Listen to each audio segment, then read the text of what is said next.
So right now we are in the Stockport Depot in Stockport, Iowa. Originally this depot was called Longview, and it was a little bit outside of Stockport. Because Longview was when it was narrow gauge, right, Kendall? Yep. So when it was... I think they moved it here on the narrow gauge by cars. So there was a chance it was moved on the narrow gauge, but I do know it was moved by train. They moved it from its spot outside of town into Stockport. And now it's here in its spot.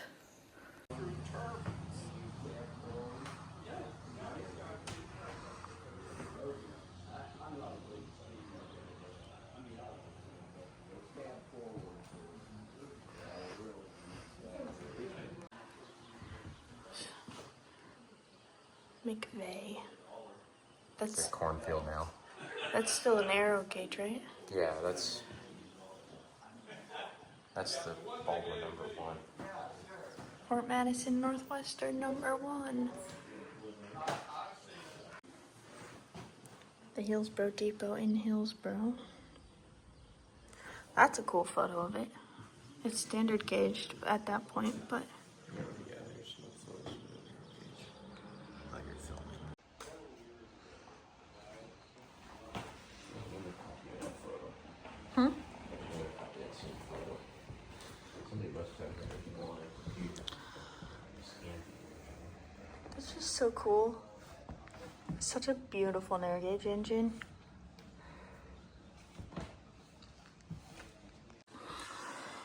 Kendall and I saw this engine and car. It's in a museum in St. Joseph, Missouri, at the Patty House. So this is one of the coolest signs ever. It's a leasing sign for Madison and Northwestern. It would have gone on the Boxcars, and we think there's a slight chance it was maybe on the Boxcars that we found on the farm, because they have holes on the side that fit the sign.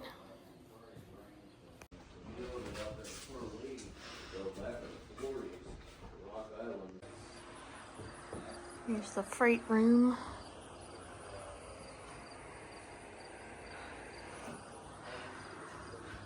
Originally, the freight door was on the front, and for some reason CB&Q moved them to the side, and same with the Hillsboro Depot.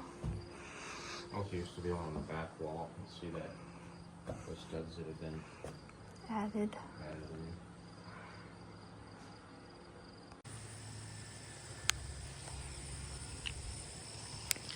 So these two boxcars are Fort Madison and Northwestern, so they would have serviced the depot we were just in as well as the Hillsboro Depot.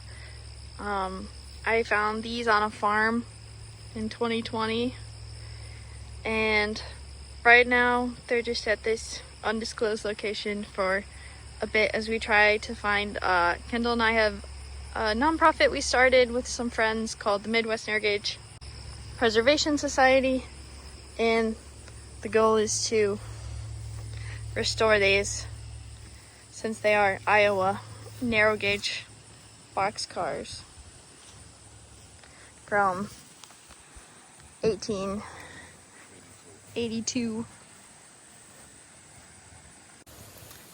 So the outsides look a bit rough, but the frame is really good in a lot of spots. They were on concrete footings, and so they were kept off the ground, and then also someone put tin roofs on both of them, so that definitely helped a lot. I think this is the one that's in better shape. When we moved them, we braced them, but that's kind of the inside. So this weekend was the Southeast Iowa Depot tours, and so Kendall and I came down to open up the Hillsboro Depot, so that's where I'm at right now. the Hillsboro Depot, originally from Hillsboro, Iowa, now of course sitting in Mount Pleasant at the Midwest Central grounds. Got super windy all of a sudden. A few years ago, Kendall and I got up there and we repainted Hillsboro back on. When the depot is not in use, like for roll threshers and stuff, we have the windows boarded up. We opened the bay window for today. So originally, like the Stockport Depot, it had the freight door on the front, and then CB&Q moved it to the side. This was an addition put on by Midwest Central at some point. Let's go into the depot.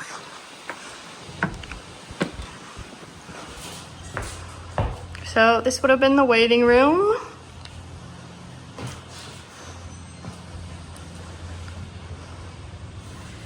Then, of course, the ticket counter and desk. Kendall's sitting scanning Midwest Central photos. So this depot was built in, we're not sure the exact date, but sometime late 1881, early 1882. This is a Iowa narrow gauge depot. It was built for the Fort Madison and Northwestern Railway, 3-foot narrow gauge. So it is now still currently served by narrow gauge. Of course, later on went to be standard gauged, and CB&Q took over the line, but it was moved here to Mount Pleasant. What year? 61. 61. We were actually scanning photos of it being moved earlier, ironically. There's kind of a scanned photo of it in its original location in Hillsboro. So if we go this way, we can go to the freight room, which is kind of a storage room currently. It used to house a gift shop, hence the paneling.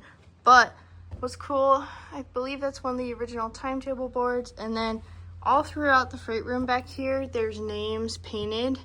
And right there, it's spelled wrong, but it's supposed to be C.F. Hoagland. That's actually my great-great-great-grandfather. He had the general store in Hillsboro, so he was always getting freight in from the trains for the store. So it's kind of cool. I think his name is painted in here twice. It's in another spot. There's where the one freight door is currently. There's a window. It's boarded up on the outside, but there's a window. There's one of the ladders. There's the original ladder. And then... Isn't that your, or no? Oh, I think here. Here's another Yeah, right Hoagland.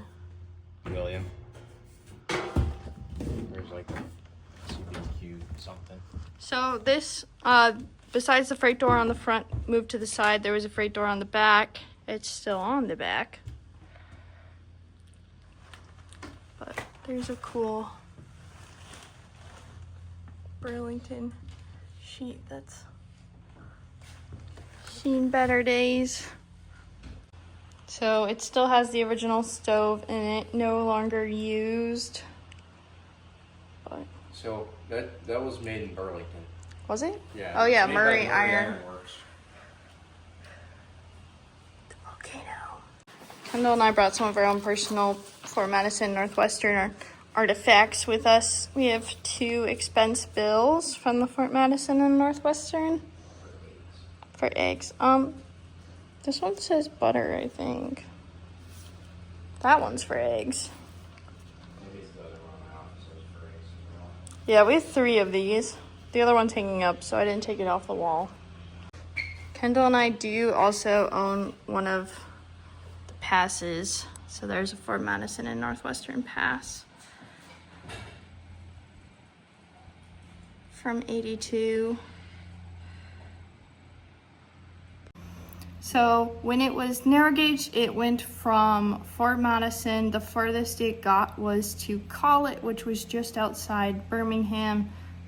No longer exists, as some of the other small towns are along the route. And then when it was standard gauge, it would eventually make it all the way to Ottumwa. And then, of course, as time goes by, service dwindles.